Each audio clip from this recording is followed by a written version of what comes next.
Hi, and welcome to CityBeat. I'm your host, Beej, Recreation Coordinator with Lewiston Parks and Recreation. And today we have, from the Lewiston City Library, Public Services Supervisor Greg Betzold. Greg, how are you? Excellent this morning, Beej. How are you doing today? I'm doing fantastic. Great. So, Greg, you're pretty new. You're kind of a newbie still here in the city. Definitely. Been here about 8 months. About 8 months, yes.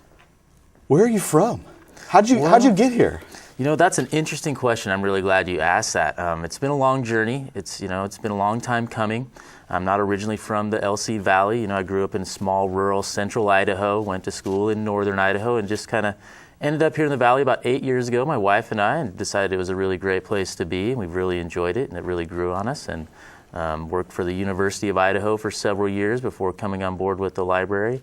You know, my background is more in recreation, outdoor recreation, natural resources-based recreation, not so much parks and rec, and then followed that up with a lot of education in education. You know, finished up my master's degree in education. Excuse me. Taught for a little while around the area, did some outdoor science school teaching, which was a lot of fun. But really what really brought me to the library in the first place was just that love of learning, that lifelong learning passion for doing something new and exciting all the time rather than getting bogged down and getting caught up in, you know, being a one-trick pony. So it's been a great transition to come down here and really embrace the LC Valley and live the river lifestyle. So you're quite the Renaissance man, let's be honest. You've done a little bit of everything. If you want to give it a name, I suppose so, yes. I probably fall into that category. I have done a little bit of everything, and it's been great working with all ages. You know, I've worked with children as young as 3-4 years old up to senior citizens, you know, teaching classes and working with them in different capacities. But throughout the whole thing, I've always been kind of a service-minded individual, whether I knew it or not. You know, in your 20s, you have no idea what you're doing. I didn't, anyways. Even in those days, I was really focused on helping people and serving people. You know, I did it in the service industry at that time because that allows freedom and a little extra pocket money. But it's not really an excellent career to jumpstart a family. Yeah. So earlier I mentioned that your position is Public Services Supervisor. Yes. What does that mean? What does that mean at the library? Well, that's another excellent question. Basically, to me, what that means is all of us who work for the city are really here for the city, you know, for our citizens in the community and doing things for them. Through the aspects of the library, the Public Services Supervisor, myself, really focuses on how do we improve our services to the community through the library avenues. You know, what can we do? What do the citizens want? What are the what are the demands right now? What's new on the horizon? How can we improve what we're doing now? How can we tailor it to the community needs itself and really just kind of help improve our services? You know, I think that's actually an amazing thing because the difference between the old Semiticum Library and the brand new facility are clearly apples and oranges, night and day, all those analogies, right? So your position is going to allow this community, and specifically the library, to grow exponentially in what is provided by the Lewiston City Library. And hopefully in the future, there'll be other libraries that are developing that will be able to go to you and say, hey, what do you guys do? How can we improve what we do? Definitely. And you know, some of those things have been already happening, so it's been great. I mean, just like you said, the move from the old library and the orchards to the new facility has just been tremendous and received tremendously throughout the community. It's been great transition, I think. Which is a great segue. And so talk to viewers about how the new location is. Not what, because we all kind of know what, but how is the new location? It is fantastic. I mean, and I think our visitation really kind of demonstrates how the community feels about that. I mean, last month in January alone, we had over 14,000 visitors walked in and out of our doors at the library downtown. So in the old building, the old facility, I don't think that would even be possible. So it's been fantastic to increase that usage, increase that reach to the community. You know, we have different faces down there. We have new folks that are coming in. We now have more traffic coming from folks who are traveling through town to stop by the library downtown and get information on the community and the region. It's been really interesting. I met some folks this this summer who were riding their bicycles from San Francisco to New York City, stopped in the library, 3 young ladies going across country by themselves. They wanted to get some information on the area and what to expect and where to go, and came in to get a little air conditioning, used our computers for a little bit, and away they went. I mean, it was a pretty incredible story just meeting those folks and having that facility for the community to be able to come in contact with different folks that you don't see on a daily basis. It's very, very enlightening and great. I really enjoy it. Fantastic. Can you talk to viewers and talk about some projects that you are working on right now? Yeah, the big project I'm working on right now, like I was saying before, our visitation is really growing. Our facility has grown. Our usage has grown, not only physically, but virtually as well. We can talk about that a little bit later. So one of the big project that I'm working on right now, and we're just about to have it in place, is our volunteer program. Historically, the Lewiston City Library has had a great volunteer system. Well, not system per se, but great volunteers. We've had volunteers that have been around for, some of them 15 years, been volunteering, dedicating their time and efforts, really supporting the library's mission, really supporting the community at large. The difficulty with moving to the new facility is we're much bigger, we have a higher volume, and there's never really been any structure applied to the volunteer program. People have come in, I'd like to help, and we say, great, we can put you to work. We love having help. So really what I'm working on is providing some structure to make it a little more robust program, have more of checks and balances.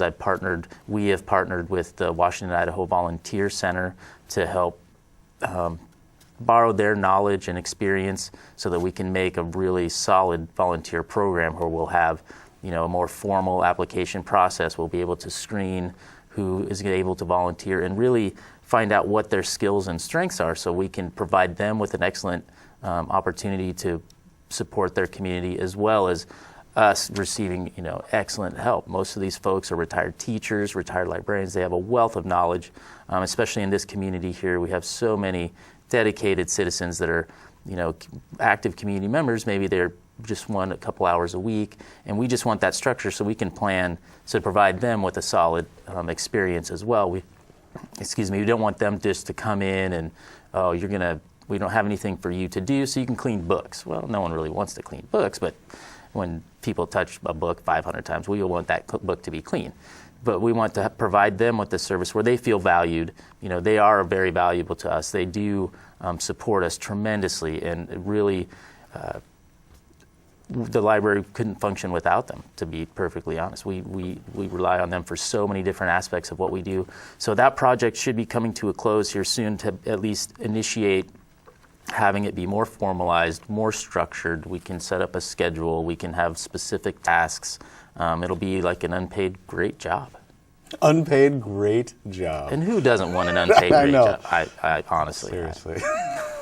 How can, knowing that, how can people that don't volunteer already for the library, how can they get a hold of you to do that? Well, currently, we're in the process of revamping our application process. Anytime they can contact me at the library.